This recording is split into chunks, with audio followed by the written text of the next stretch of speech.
So recently, Donald Trump had one of his brand new lawyers refile the lawsuit that had already been thrown out.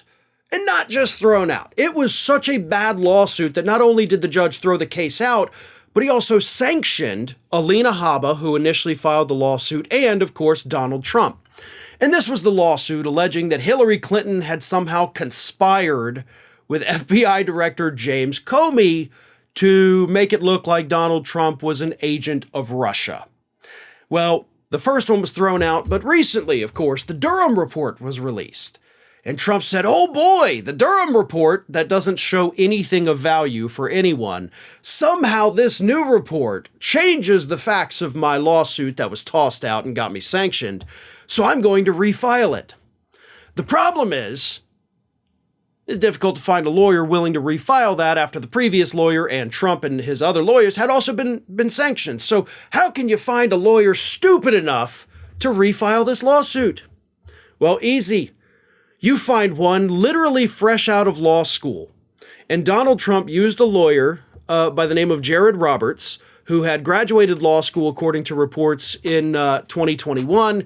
He passed the bar in 2022. So this guy had been a lawyer for like a year.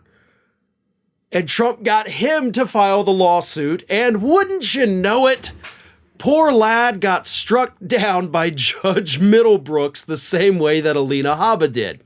Now, Roberts has, of course, not been sanctioned yet, but the judge did say this. Movants pursued this lawsuit in bad faith for the improper purpose of dishonestly advancing a political narrative. Mr. Trump is a prolific and sophisticated litigant who is repeatedly using the courts to seek revenge on his political adversaries. This case is straight out of that playbook. Nothing in the Durham report changes that. Now, Roberts had argued, quote, the Durham report seismically altered the landscape of the case. So then the judge said, even if the Durham report can be said to have uncovered the sort of vast conspiracy alleged by plaintiff, it plainly did not, it would not change the many legal conclusions I made in the order dismissing plaintiff's lawsuit. So the judge had to tell this first-year lawyer, like, listen, I hear you, but what you're not understanding is that even if the Durham report says what you want it to say, which it doesn't, it wouldn't change my legal opinion. It wouldn't change the facts of the actual lawsuit. So again, I almost want to have sympathy for this young man. Again, we're talking about a guy who's been licensed by the bar for just a year, and his first real legal test is to take on Donald Trump as a client and get humiliated by a judge. Like, that's the first thing you do as a lawyer, bud. What did you think was going to happen? Like, this is why I actually do not have sympathy for you. What did you think was going to happen? Really? Okay, I know you're fresh out of law school. You're like, holy crap, this is the biggest client in the world, and I get to represent them. I understand the appeal of that, because you're thinking, oh boy, I'm going to make a difference. I'm just 1 year in, but I'm going to prove to be the best lawyer ever. No, what you've done is you've basically ensured that no reputable or decent law firm is probably ever going to hire you now.